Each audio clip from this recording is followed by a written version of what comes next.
Berjanji tidak akan pernah mengulanginya lagi. Apakah Rizky akan pulang? Kenapa? Apakah dia akan pulang? Insya Allah nanti akan ketika proses perdamaian ini kan sudah diproses secara cepat. Insya Allah suami saya begitu selesai prosesnya akan bertemu dengan anaknya. Pasti ada kekhawatiran nggak sih bakal terjadi lagi gitu? Insya Allah mudah-mudahan enggak. Assalamualaikum warahmatullahi wabarakatuh. Apa kabar teman-teman @live semuanya? Bersama aku Devi Puspita. Semoga kita semua, kalian semua selalu dalam lindungan Allah SWT. Dan yang lagi galau, sedih, ataupun punya masalah dalam kehidupan yang bikin perasaan gak nyaman, Allah bantu untuk mengatasi perasaan kamu sehingga kamu lebih mudah untuk bahagia. Seperti thumbnail yang terlihat atau judulnya, teman-teman pasti udah paham kita akan membicarakan tentang apa dan siapa.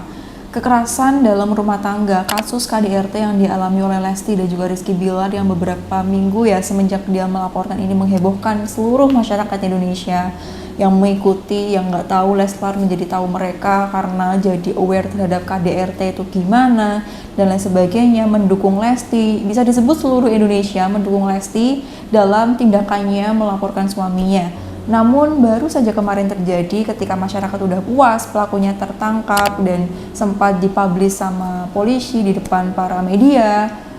Di hari yang sama Lesti datang kemudian mencabut laporannya dan berdamai dengan suaminya. Hal ini menimbulkan reaksi yang sangat luar biasa ya dari beberapa netizen yang mengutarakan kekecewaannya dan gak sedikit menghujat tindakan Lesti. Menganggap Lesti mohon maaf, Lesti kok bodoh banget ya dia mau bertahan dengan suaminya yang jelas-jelas nyakitin dia. Kenapa sih nggak diceraiin aja? Kenapa sih nggak dibiarin di penjara dapat pelajarannya dulu? Kan dia udah disakitin secara fisik dan mental itu udah pasti. Why? Kenapa? Kenapa dia nggak memikirkan anaknya itu nanti gimana, punya bapak yang seperti itu dan lain sebagainya. Banyak hujatan yang bahkan lebih parah daripada itu ditujukan kepada Lesti atas tindakannya mencabut laporan dan juga kembali lagi kepada suaminya. Dengan alasan yang disampaikan Lesti bahwa dia mencabut laporannya dan bilang sudah memaafkan suaminya karena suaminya berjanji untuk tidak melakukan kesalahan yang sama untuk di kemudian hari. Jadi sebenarnya apa sih yang terjadi pada psikologis korban dan kenapa dia mau mempertahankan seseorang yang sudah menyakitinya dengan sangat jelas? Kenapa seperti itu? Buat teman-teman yang menghujat tindakan Lesti, aku paham sekali pasti kalian kecewa karena pelaku KDRT dilepaskan begitu saja, bahkan dimaafkan dan diterima kembali. Takut menjadikan contoh bagi masyarakat yang lain kalau terjadi yang sama, melakukan hal yang sama seperti Lesti, karena banyak kasus yang terjadi ketika memberikan kesempatan pada pelaku KDRT untuk masuk kembali ke kehidupannya, yang terjadi bukannya berubah tapi malah bertindak lebih parah. Bahkan ada di beberapa kasus itu sampai dilukai dan meninggal dunia. Ini kan bahaya sekali. Belum lagi dampaknya terhadap anak ketika melihat ayahnya melakukan tindakan kekerasan. Ini bisa jadi contoh ataupun bisa menjadi sumber luka bagi anaknya dan gak bagus untuk perkembangan secara mental ataupun bisa berpengaruh kepada kondisi fisiknya. Kita sebagai pengamat yang tidak terlibat hubungan mereka secara langsung bisa berpikir simpel dan bilang, kamu disakitin ya tinggalin aja, kamu dipukulin ya ceraikan aja atau penjarakan aja. Gitu kan gampang. Tapi yang terjadi tidak semudah itu. Beberapa survivor KDRT yang berani meninggalkan abuser atau pelaku tindakan kekerasan, dalam hal ini adalah pasangannya atau suaminya, itu tidak semudah yang kamu bayangkan usaha yang dilakukan. Perjuangannya begitu luar biasa, entah secara batin ataupun secara fisiknya. Jadi nggak gampang seperti itu teman-teman. Jadi perlu diapresiasi untuk korban-korban kekerasan dalam rumah tangga yang berani speak up dan meninggalkan pasangannya untuk keselamatan diri, untuk ketenangan diri dan juga kesejahteraan hidupnya. Karena itu pasti perlu perjuangan yang luar biasa.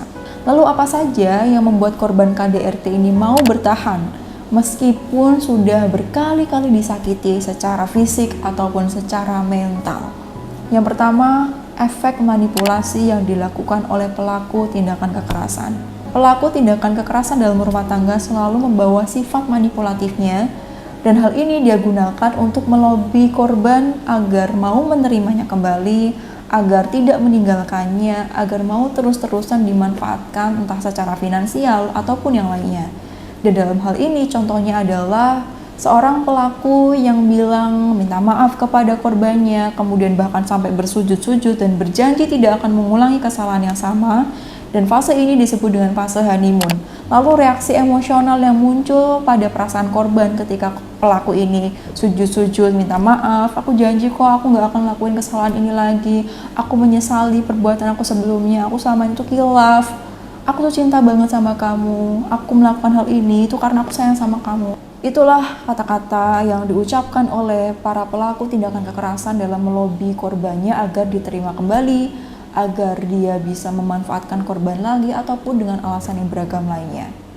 Dan coba bayangkan dalam perjalanan rumah tangga itu berapa kali kata-kata manipulatif ini diucapkan.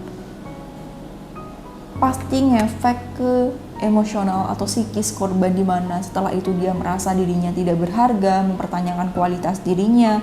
Apa iya tidak ada yang mencintai aku lebih daripada suami aku mencintai aku?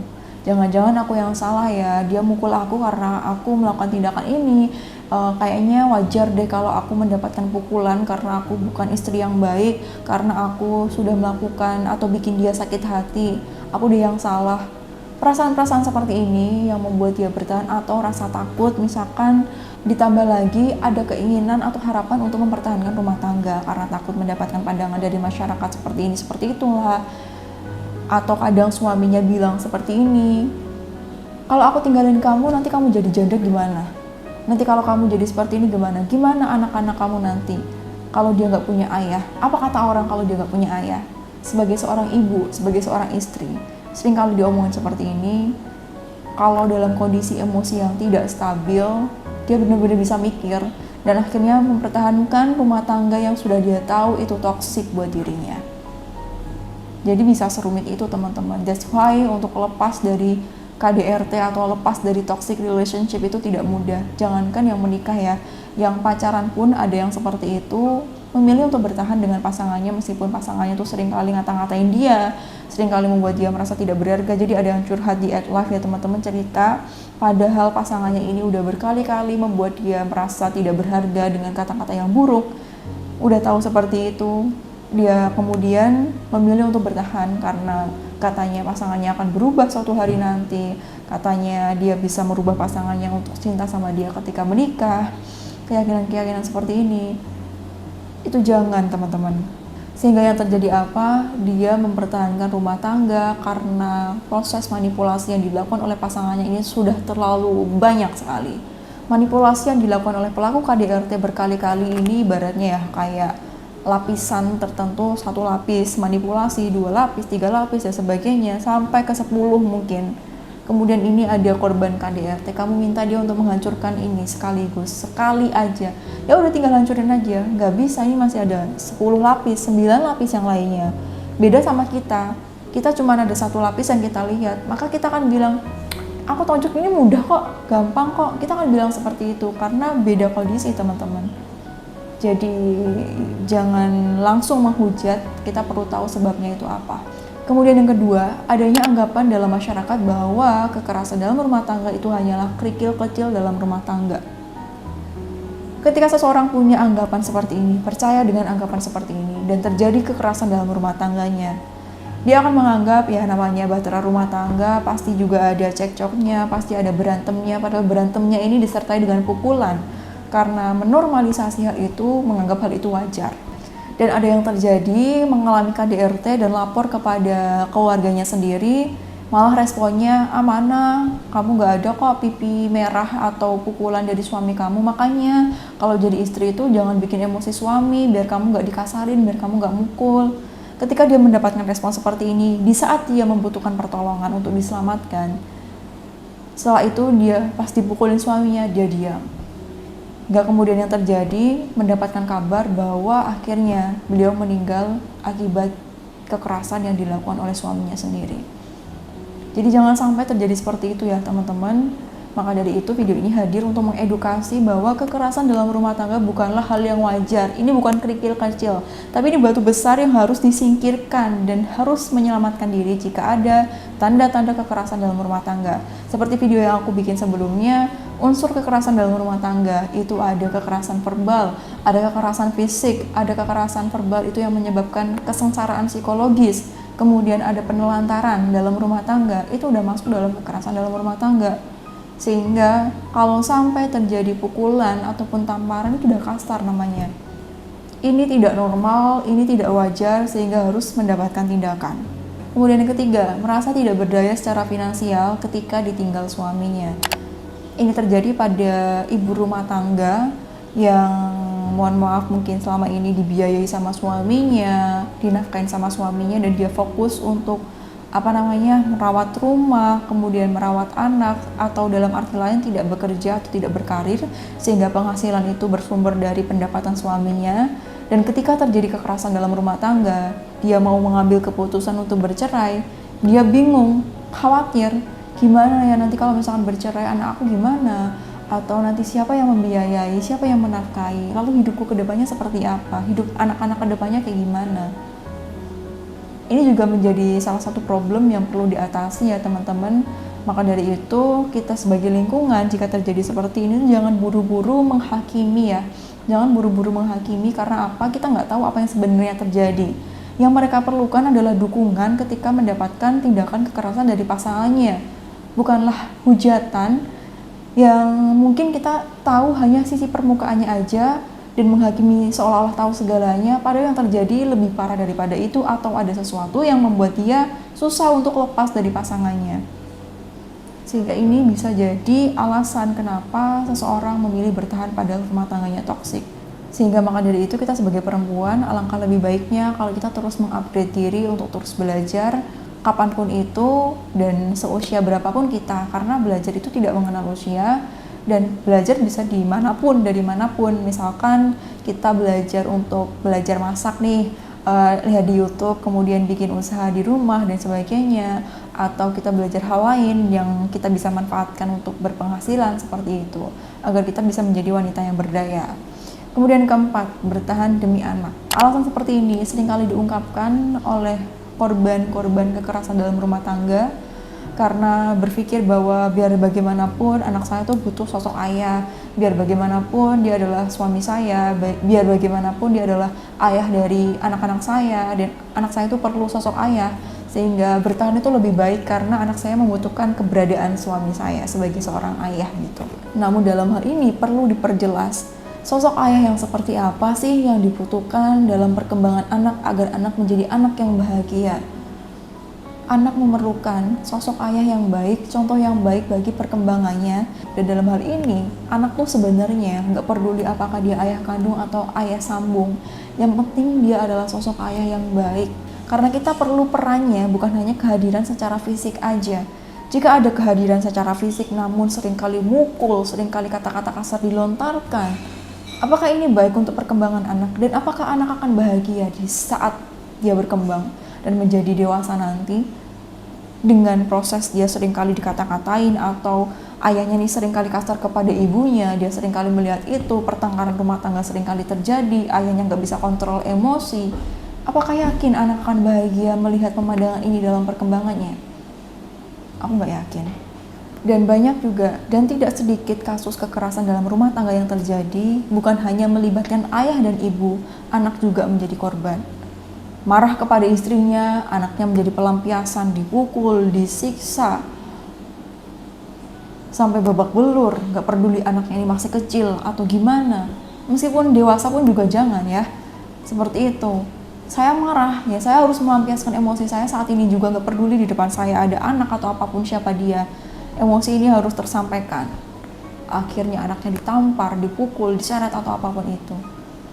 Yakin anak bahagia dengan pengalaman-pengalaman ini? Ya enggak lah. Mungkin teman-teman ada yang mau cerita pengalaman yang pernah kamu miliki ketika orang tua kamu berantem, orang tua kamu sering kali cekcok dan bahkan ada yang sampai mukul, kemudian ketika diminta untuk pisah aja lah bu, biar gak disakitin sama bapak terus, tapi ibunya ngeyel, aku melakukan ini semua demi kamu nak. Apakah kamu bahagia dengan itu? Coba tulis di kolom komentar, biar bisa jadi pelajaran untuk yang lainnya juga. Nah ini seperti yang dikatakan oleh Lesti ya teman-teman di press conference-nya ketika ditanya apa alasannya mencabut laporan dan memilih untuk kembali lagi bersama dengan Rizky Bilar. Dia bilang dia bertahan demi anak karena biar bagaimanapun suaminya itu adalah suaminya, dan biar bagaimanapun suaminya ini adalah ayah dari anaknya. Dia bilang seperti itu. Ya, semoga Rizky Bilar bukan salah satu contoh dari sekian contoh yang dimana diberi kesempatan dia mengulangi kesalahan yang sama sehingga malah lebih buruk daripada sebelumnya. Semoga dia tidak termasuk yang seperti itu ya. Kita doakan saja gitu. Semoga dia tergolong orang yang benar-benar berubah dan bisa memanfaatkan kesempatan yang diberikan sama Allah, karena tidak semua orang mendapatkan kesempatan ini untuk kesekian kali. Karena sebagaimana yang disampaikan oleh berita ya, bahwa kekerasan yang dialami Lesti ini bukan cuma sekali, tapi udah berkali-kali. Dan bila dikasih kesempatan sampai mentok ke 10 ini, mungkin dia berjanji untuk tidak mengulangi lagi. Semoga tidak ada pengulangan ke-11. Semoga ini benar-benar yang terakhir. Jadi seperti itu teman-teman, semoga video ini bermanfaat dan kita lebih bisa peka atau lebih bisa empati ya terhadap korban kekerasan dalam rumah tangga yang ada mungkin di sekitar kamu atau kita jumpai di media, misalkan public figure atau siapapun, agar kita tidak buru-buru menghakiminya dan kita tidak buru-buru melontarkan kalimat-kalimat negatif yang seolah-olah kita tahu segalanya tentang kehidupan mereka, yang mana faktanya kita tidak terlibat secara langsung dalam perjalanan hubungan mereka, yang berarti kita tidak tahu apa yang sebenarnya terjadi. Yang diperlukan korban adalah dukungan dalam kondisi apapun itu, karena kita tidak tahu serumit apa pikiran mereka dan seberat apa atau seberani apa dia mau mengambil resiko untuk mengambil keputusan yang sangat beresiko ini. Kita tidak tahu seberapa besar ketakutan yang mencoba dia lawan untuk menghadapi hal tersebut. Dan aku bilang seperti ini karena ibuku sendiri juga mengalami, dan alhamdulillahnya. Kenapa aku bilang seperti ini? Karena ibuku sendiri pun juga mengalami, dan alhamdulillahnya ibuku adalah salah satu orang yang berhasil lepas dari toxic relationship, dan aku tahu prosesnya itu tidak mudah. Aku tahu bagaimana aku membujuk beliau untuk benar-benar pisah. Itu sangat tidak mudah. Aku paham betul itu, makanya jangan buru-buru menghakimi, karena yang dibutuhkan adalah dukungan, bukan penghakiman. Dan begitupun juga buat Lesti, saran aku lebih baik ke psikolog, karena apa yang Lesti alami ini pasti ngefek ke mental, dan juga bukan cuma fisik ya, tapi ke mentalnya juga. Dan ini harus disembuhkan, harus diselesaikan, karena ada BBL yang harus dibersamai dalam masa perkembangannya, dimulai dari menjadi orang tua yang bahagia, entah itu Lesti ataupun Rizky Bilar. Sembuhkan lukamu agar tidak menularkan luka ini kepada anak, karena anak tidak tahu apa-apa. Karena anak berhak bahagia dalam masa perkembangannya. Dimulai dari orang tua yang sadar tentang kondisinya dan mau menyembuhkan luka jika itu ada. Semoga bermanfaat. Sampai jumpa di video selanjutnya bersama aku, Devi Puspita. Semoga Allah melimpahkan kebahagiaan dalam kehidupan kita, keberkahan dalam kehidupan kita, karena kamu berharga dan kamu berhak untuk bahagia. Sampai jumpa. Wassalamualaikum warahmatullahi wabarakatuh.